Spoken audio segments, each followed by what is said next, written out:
بسم اللہ الرحمن الرحیم۔ نور الانوار کا سبق ہے۔ آج کے سبق میں ہم انشاءاللہ ماتن اور شارح کی زندگی کے حالات کے حوالے سے گفتگو کریں گے۔ آپ کے سامنے کتاب نور الانوار جو ہے یہ رسالہ المنار کی شرح ہے۔ رسالہ المنار کو متن کہا جاتا ہے اور اس کے لکھنے والے کے لیے ہم ماتن کا لفظ استعمال کرتے ہیں۔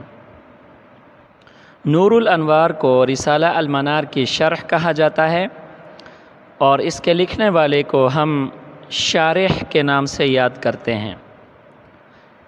آگے جا کر جب ہم سبق شروع کریں گے کتاب میں تو بعض جگہوں پر ہم ماتن کا لفظ استعمال کریں گے اور بعض جگہوں پر شارح کا لفظ استعمال کریں گے۔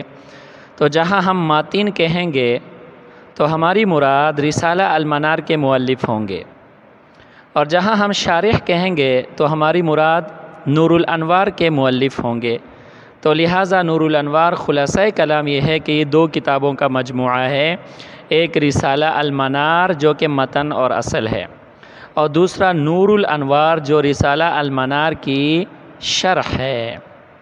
تو لہٰذا رسالہ المنار جو کہ متن ہے اس کے ماتن کی حالات زندگی، اور نور الانوار جو اس کی شرح ہے اس کے شارح جو ہیں ان کے حالات زندگی کے حوالے سے ہم بات کریں گے۔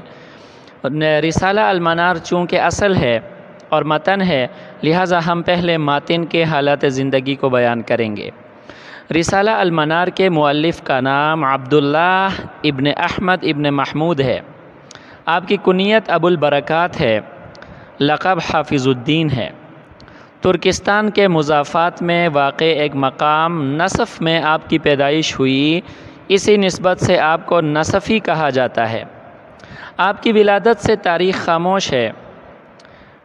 آپ نے اپنے زمانے کے بڑے بڑے جبال علم سے فیض حاصل کیا ہے، اور خود آپ رحمہ اللہ اپنے زمانے کے امام، فقیہ اور محدث تھے۔ بالخصوص فقہ اور اصول فقہ میں آپ مجتہدانہ شان کے مالک تھے۔ آپ کے اساتذہ میں محمد ابن عبد الستار کردی، حمید الدین الضریر اور علامہ بدر الدین رحمہم اللہ خاص طور پر قابل ذکر ہیں۔ رسالہ المنار کے علاوہ آپ کی اور بھی بہت ساری تصنیفات ہیں، جن میں سے مدارک التنزیل و حقائق التأویل، کنز الدقائق، وافی اور اس کی شرح کافی، اور عمدہ عقیدہ اہل سنہ والجماعہ یہ کتاب زیادہ مشہور ہیں۔ اور آپ کے جو تصانیف ہیں ان میں سے رسالہ المنار کو اللہ نے ایک عجیب شان اور قبولیت عطا فرمائی ہے، جو کہ ہمارے سامنے موجود کتاب نور الانوار کے لیے متن کی میں نے عرض کیا حیثیت رکھتی ہے۔ یہ رسالہ المنار خود مؤلف رحمہ اللہ نے دو کتابوں کی تلخیص کر کے لکھا ہے، دو کتابوں کی تلخیص ہے اس کے اندر، اور ان میں سے ایک کتاب کا نام ہے اصول بزدوی۔ اصول بزدوی احناف کے بڑے ائمہ میں سے ہیں، علامہ فخر الاسلام بزدوی رحمہ اللہ، ان کی کتاب اصول بزدوی۔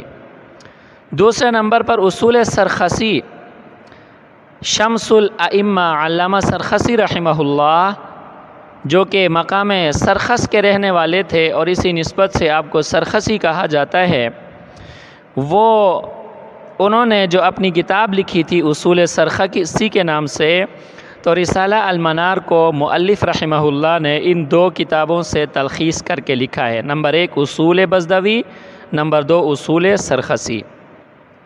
البتہ رسالہ المنار میں اصول بزدوی کی ترکیب و تعبیر کی ماتن نے زیادہ جو ہے وہ پابندی کی ہے، اور پھر رسالہ المنار کی خود ماتن نے بھی ایک شرح لکھی ہے جس کا نام ہے کشف الاسرار فی شرح المنار، جو کہ نہایت جامع ہے اور مدلل ہے۔ تو خلاصہ کلام یہ ہے کہ ہمارے سامنے نور الانوار کی جو کتاب ہے یہ چار کتابوں سے جو ہے نا وہ کیا ہے، چار کتابیں ہیں۔ نمبر ایک اصول فخر الاسلام بزدوی، اصول بزدوی، نمبر 2 اصول سرخسی، ان دونوں سے تلخیص کر کے ماتن نے جو رسالہ لکھا ہے المنار، اور آگے اس کی شارح نے لکھی ہے نور الانوار۔ گویا کہ یہ 4 کتابوں کا جو ہے وہ کیا ہے، ایک مجموعہ ہے، لیکن صرف اتنا یاد رکھنے والی بات اتنی ہے کہ ابھی ہم نے ماتن کے حالات زندگی پر روشنی ڈالی ہے، جو رسالہ المنار کے مؤلف ہیں ان کے حالات زندگی کے حوالے سے ہماری گفتگو چل رہی ہے۔ بہرحال میں یہ عرض کر رہا تھا کہ ماتن رحمہ اللہ نے رسالہ المنار میں اصول بزدوی کی جو ترکیب اور تعبیر ہے اس کی زیادہ پابندی کی ہے، اور خود ماتن نے رسالہ المنار کی ایک شرح بھی لکھی ہے کشف الاسرار فی شرح المنار کے نام سے، جو کہ نہایت جامع ہے اور نہایت مدلل ہے، اور آپ رحمہ اللہ کی وفات 710 ہجری میں ہوئی ہے۔ تو یہ تھی ماتن کے حالات زندگی کے حوالے سے۔ اب ہم گفتگو کریں گے شارح کی حالات زندگی سے، یعنی نور الانوار جو کہ المنار کی شرح ہے، اس کے لکھنے والے، اس کے مؤلف اور مصنف کے حوالے سے ہم بات کریں گے۔ نور الانوار کے مؤلف کا نام شیخ احمد ابن ابی سعید ہے۔ آپ کا لقب ملا جیون ہے، اور لقب سے آپ زیادہ مشہور ہیں۔ ملا جیون جو آپ کا لقب ہے، اس لقب سے آپ زیادہ مشہور ہیں۔ آپ کے اسلاف کا اصل وطن مکہ مکرمہ ہے، پھر آپ کا خاندان کسی وجہ سے ہجرت کر کے ہندوستان میں آ کر رائے بریلی کے قصبہ امیٹھی میں آباد ہوا۔ یہاں 1047 ہجری میں آپ کی ولادت ہوئی۔ سلسلہ نسب آپ کا حضرت ابوبکر صدیق رضی اللہ تعالی عنہ سے ملتا ہے۔ نہایت کم عمری میں آپ نے قرآن پاک حفظ کر لیا تھا۔ اس کے بعد دوسرے علوم و فنون کی تحصیل کی، اور اس مقصد کے لیے ہندوستان کے مختلف شہروں کا آپ نے سفر کیا۔ بالآخر فتح پور کے علاقے میں مشہور عالم علامہ لطف اللہ رحمہ اللہ سے آپ نے سند فراغت حاصل کی۔ جب آپ فارغ ہوئے تو اس وقت سلطان اورنگزیب عالمگیر کی حکومت تھی، اور سلطان اورنگزیب عالمگیر یہ بڑے علم دوست آدمی تھے اور علماء کے نہایت قدردان تھے، خود بھی عالم فاضل تھے۔ تو سلطان اورنگزیب عالمگیر کی علم دوستی اور قدردانی کی وجہ سے آپ رحمہ اللہ بھی سلطان کے خواص میں شمار ہونے لگے، اور ظاہری و باطنی کمالات سے چونکہ متصف تھے، لہٰذا ان سے متاثر ہو کر عالمگیر نے آپ کی بڑی تعظیم کی، اور خود آپ کی شاگردی جو ہے نا اس نے اختیار کی۔ ملا جیون رحمہ اللہ کا حافظہ نہایت قوی تھا۔ کتب درسیہ کی عبارتیں صفحات در صفحات آپ کو یاد تھیں۔ لمبے لمبے قصیدے ایک دفعہ سن کر یاد کر لیا کرتے تھے۔ 58 سال کی عمر میں حرمین شریفین کی زیارت سے مشرف ہوئے، اور اس سفر میں مدینہ منورہ کے اندر صرف 2 ماہ 7 دن کے اندر نور الانوار جیسی اہم کتاب آپ نے تصنیف کی ہے۔ صرف 2 ماہ 7 دن میں پوری نور الانوار کی جو ہے وہ تصنیف کی ہے۔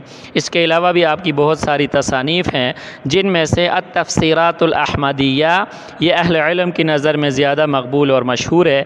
1130 ہجری میں دارالحکومت دہلی میں آپ کی وفات ہوئی، اور جائے پیدائش امیٹھی میں آپ کو دفن کیا گیا۔ اللہ تعالیٰ ماتن اور شارح دونوں پر اپنی رحمتوں کا نزول فرمائے، ان کے قبور کو منور فرمائے، ان کے درجات کو بلند فرمائے، اور ہمارے لیے جو علمی کام وہ کر کے گئے ہیں اللہ تعالیٰ اس کا بہترین جزا ان کو عطا فرما دے، اور اللہ تعالیٰ ہمیں اپنے اکابر کے نقش قدم پر چلنے کی توفیق عطا فرما دے۔ وآخر دعوانا ان الحمد للہ رب العالمین۔